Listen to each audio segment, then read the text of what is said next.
Good evening friends, मैं दीपक साहू।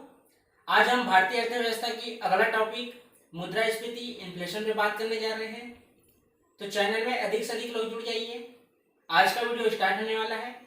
आज का हमारा टॉपिक है मुद्रास्फीति। सबसे पहले देखते हैं इसके अर्थ क्या होता है। तो वस्तुओं के मूल्य स्तर में जो वृद्धि होती है उसे मुद्रास्फीति कहते हैं। तो यह स्थिति कब उत्पन्न होती है? स्थिति उत्पन्न कब होती है? तो वस्तुओं की जब मांग अधिक हो जाती है और उसकी तुलना में आपूर्ति कम हो तो महंगाई बढ़ जाती है। अर्थात वस्तुओं में कमी हो और उसको खरीदने वालों की संख्या जब ज्यादा हो तो महंगाई बढ़ जाती है। इसको परिभाषा के रूप में देखते हैं तो मूल्य स्तर में वृद्धि इनवर्स मुद्रा की क्रय शक्ति। अर्थात जब मूल्य में वृद्धि होती है तो व्यक्तियों की क्रय करने की क्षमता कम हो जाती है। अर्थात पहले जब कोई व्यक्ति 10 रुपए में एक वस्तु खरीदता था, आज वही 50 रुपए में एक वस्तु खरीदता है। तो वस्तुओं की संख्या तो वही है, लेकिन जो मूल्य स्तर है उसमें कमी या वृद्धि हुई है। तो मूल्य स्तर में जब वृद्धि हुई है तो व्यक्तियों की क्रय करने की क्षमता कम हो गई है। यही है मुद्रा की क्रय शक्ति। अब देखते हैं कि मुद्रास्फीति के कारक क्या हैं। तो पहला देखेंगे कि मांग पक्ष है और दूसरा है आपूर्ति पक्ष। तो देखते हैं मांग पक्ष में क्या क्या है जिसके कारण मुद्रा की स्फीति होती है, और आपूर्ति पक्ष में क्या क्या है जिनके कारण मुद्रा की स्फीति होती है। तो सबसे पहले देखते हैं मांग पक्ष के बारे में, जिसमें पहला है लोगों की मौद्रिक आय में वृद्धि। अर्थात जब बैंक रेट, रेपो रेट और रिवर्स रेपो रेट इन सभी का मान कम हो तो बैंक ज्यादा से ज्यादा लोन देते हैं, जिससे व्यक्ति कम ब्याज दर पर लोन तो लेते हैं, जिसके कारण मुद्रा की उनके पास ज्यादा हो जाती है। दूसरा है प्रत्यक्ष कर की दर में कमी। तीसरा है बैंक द्वारा ऋण ब्याज दर में कमी। अर्थात बैंक रेट को कम कर देती है, जिससे व्यक्ति अधिक से अधिक लोन लेते हैं। कंपनी निवेश करती है। जब कंपनी निवेश करती है तो लोगों को रोजगार मिलता है। इससे क्या होता है? लोगों की आमदनी बढ़ती है। इसी क्रम में देखेंगे कि उनके पास पैसा क्या हो जाता है? ज्यादा हो जाता है। जबकि जो वस्तु है उसका उत्पादन एक फिक्स हुआ है। तो यह हुआ मांग पक्ष के कारण जो मुद्रास्फीति होती है। इसी में है आपूर्ति पक्ष, जिसमें पहला है उत्पादकता में कमी। अर्थात जब लोगों के पास अधिक पैसा होती है तो उत्पादन कोई नहीं करते हैं। अर्थात जो उत्पादक करने वाले रहते हैं उनकी संख्या सीमित होती है, जिसके कारण उत्पादकता में कमी आती है। दूसरा है आयात की कमी, जिसमें देखेंगे कि वस्तु का उत्पादन ही कम हुआ है तो आयात में तो कमी आएगी ही आएगी। तीसरा है कच्चे माल की कीमत में वृद्धि। आप देखेंगे कि रॉ मटेरियल की जो वैल्यू रहती है, जो दाम होते हैं वो अधिक हो जाते हैं, जिसके कारण जो उत्पादक वर्ग रहता है वह उत्पादन करने में झिझक उत्पन्न करता है। तो यह हुआ आपूर्ति पक्ष का कारण, मुद्रास्फीति बढ़ने के कारण। अब देखते हैं मुद्रास्फीति के प्रभाव क्या है। तो पहला है लाभ, दूसरा है हानि और तीसरा है विकास। देखते हैं मुद्रास्फीति के कारण किनको किनको लाभ होता है, किनको हानि होती है और किनको विकास में क्या प्रभाव पड़ता है। तो सबसे पहले है ऋणी, जिसको लाभ होता है। तो समझिए कि ऋणी को लाभ कैसे होता है। देखेंगे कि जब कोई ऋणी रहता है, किसी से ब्याज लेता है, तो उस समय मुद्रास्फीति कम रहती है। इससे क्या है? उस समय उसे कम ब्याज दर पर पैसा मिल जाता है।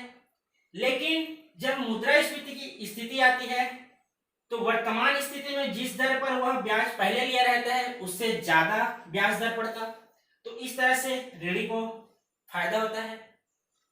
दूसरा है कृषक वर्ग। कृषक को फायदा, उसके उत्पादन का अधिक मूल्य मिल जाता है।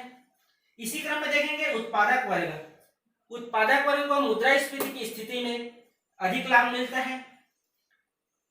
चौथा है व्यापारी वर्ग। व्यापारी वर्ग को किस आधार पर लाभ मिलता है कि ये उत्पादक वर्ग है, जो कृषक वर्ग है, इनसे वस्तु की खरीदी कर लेते हैं और ये मार्केट में अधिक रेट में बेचते हैं।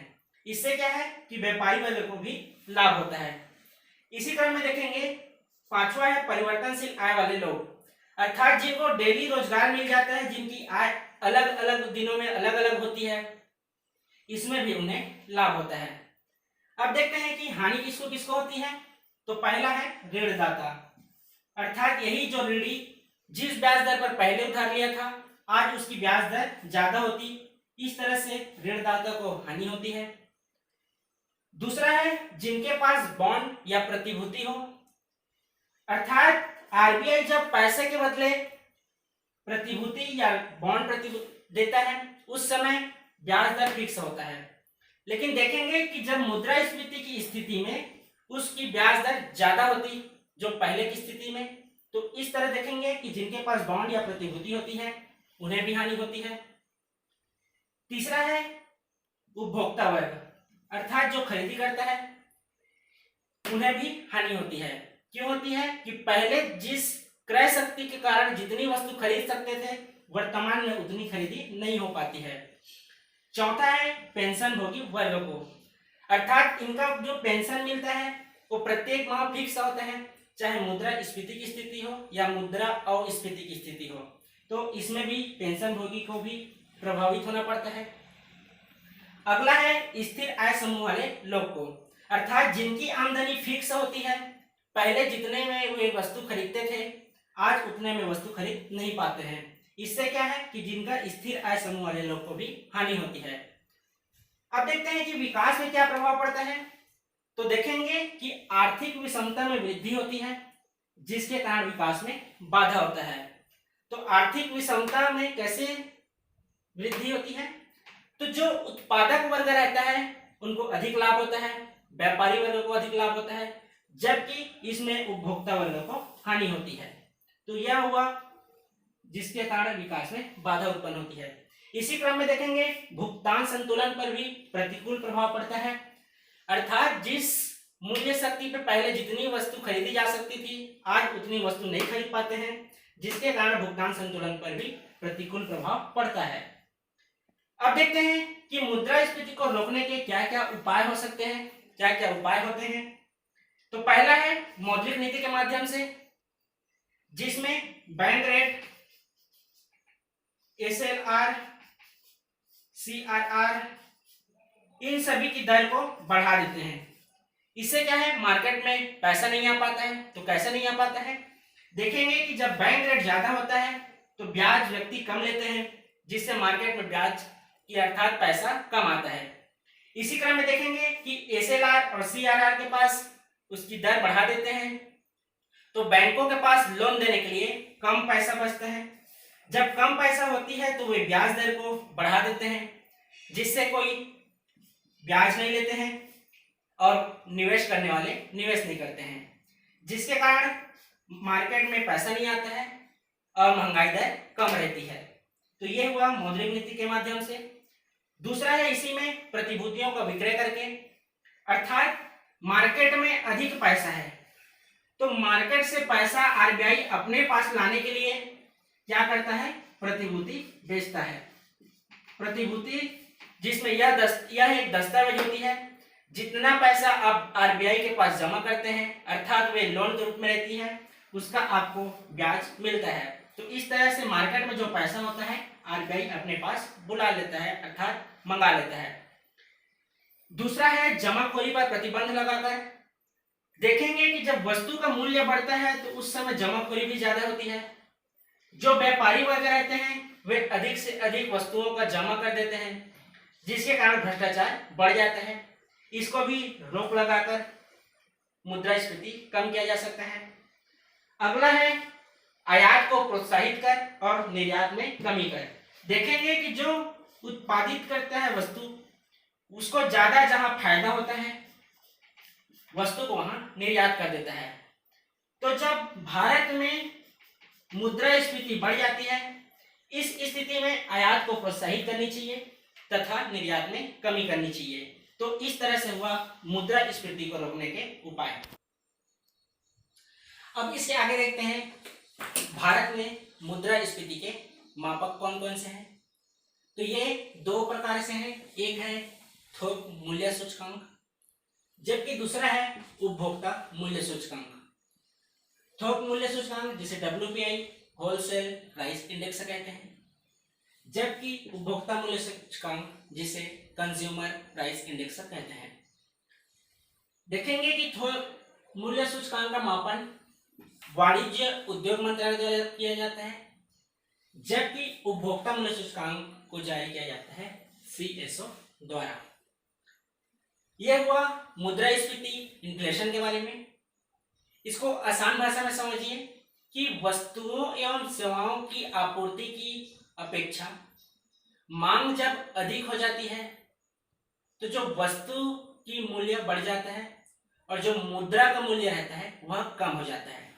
यही स्थिति मुद्रास्फीति अर्थात इन्फ्लेशन के नाम से जानते हैं। इसके आगे देखते हैं मुद्रा अपस्फीति के बारे में अर्थात डिसइन्फ्लेशन के बारे में। याद रखेंगे भारत जैसे विकासशील देश में 5 से 6% जो मुद्रास्फीति की दर होती है वह संतुलन की स्थिति होती है, जिसमें उपभोक्ता और उत्पादक वर्ग दोनों को बराबर लाभ लगभग मिलता है। अब है मुद्रा अपस्फीति। इसको परिभाषा रूप में कैसे देखेंगे कि वस्तुओं की कीमत को धीरे धीरे घटाकर एक सामान्य स्थिति में लाने का प्रयास किया जाता है। यह जो स्थिति होती है वही मुद्रा अपस्फीति के नाम से जानते हैं। तो इसको कैसे कर सकते हैं? तो सरल मौद्रिक नीति अपनाकर। वो कैसे? तो बैंक रेट इसको कम करके,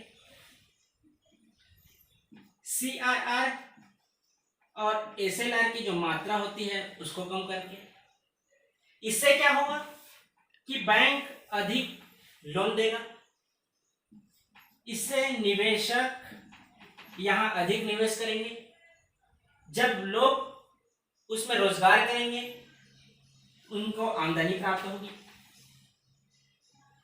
निवेश करेंगे तो वस्तु की उत्पादन बढ़ेगी और कम ब्याज दर में जब व्यक्तियों को लोन मिलेगी तो इससे उत्पादकता बढ़ेगी।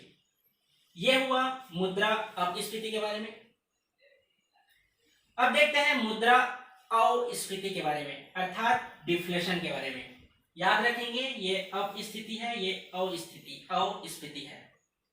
तो इसका परिभाषा क्या है कि जब वस्तु की कीमत कम हो जाती है तो यह स्थिति मुद्रा अस्फीति के नाम से जानते हैं।